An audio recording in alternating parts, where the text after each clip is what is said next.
अधिवेशनामध्ये आज अर्थसंकल्पावर चर्चा होणार आहे आणि विरोधक आक्रमक होण्याची शक्यता वर्तवली जाते। लाडक्या बहिणींना 2100 रुपये कधी देणार असा सवाल सुद्धा विरोधकांनी उपस्थित केलेला होता। सरकारची आर्थिक परिस्थिती सुधारल्यानंतर लाडक्या बहिणींना 2100 रुपये देऊ असं स्पष्टीकरण उपमुख्यमंत्री अजित पवार यांनी दिलं आहे। अधिकची माहिती कर आमचे प्रतिनिधी शिल्पा आपल्या सोबतच। शिल्पा, आपण पाहिलं निवडणुकांच्या अगोदर बरीच आश्वासनं देण्यात आली, 2100 रुपये देण्यात येणार अशी, मात्र त्यानंतर आता उपमुख्यमंत्र्यांनी दिलेले हे स्पष्टीकरण आणि त्यावर विरोधकांचा गदारोळ सुद्धा आज अधिवेशनामध्ये पाहायला मिळू शकतोय। श्रद्धा, आपण जर पाहिलं तर अधिवेशनाचा हा तिसरा आठवडा सुरू आहे आणि तिन्ही आठवडे आपल्याला आरोप प्रत्यारोप किंवा विविध मुद्द्यांवर चर्चा होताना पाहायला मिळाल्या। मात्र शेतकऱ्यांचा प्रश्न असेल किंवा लाडक्या बहिणींना जे 2100 रुपये देणार होते त्यावर देखील विरोधकांनी सवाल उपस्थित केलेला आहे।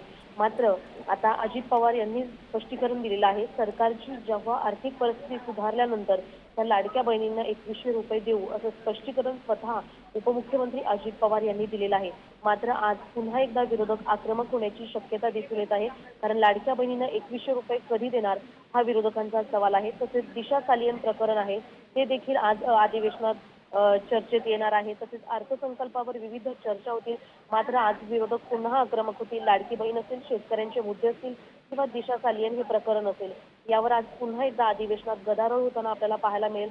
कालपासून ज्या मुद्दे चालू आहेत, दिशा सालियन प्रकरण, औरंगजेबाचा मुद्दा मागे पडला, आता लाडक्या बहिणींचा मुद्दा आलेला आहे। पुन्हा लाडक्या बहिणींना 2100 रुपये कधी देणार यावर जरी अजित पवार यांनी स्पष्टीकरण दिलं असलं तरी येणाऱ्या काळात हे 2100 रुपये लाडक्या बहिणींच्या खात्यावर कधी येतील असा देखील आज विरोधक सवाल करतील आणि लाडक्या बहिणींच्या मुद्द्यावरून विरोधक आक्रमक होताना आपल्याला पाहायला मिळणार आहे।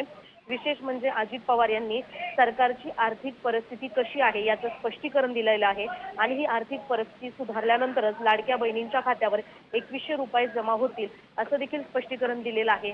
त्यामुळे एवढं स्पष्टीकरण देऊन देखील विरोधक पुन्हा आक्रमक होणार का हे पाहणं देखील महत्त्वाचं ठरेल। अगदी, आणि याकडे लक्ष असेल। शिल्पा, धन्यवाद दिलेल्या सगळ्या सविस्तर माहितीसाठी। बरेच मुद्दे आहेत आणि बरेच मुद्दे अजेंड्यावर आहेत आणि त्याच संदर्भात विरोधक आक्रमक होण्याची शक्यता वर्तवली जाते।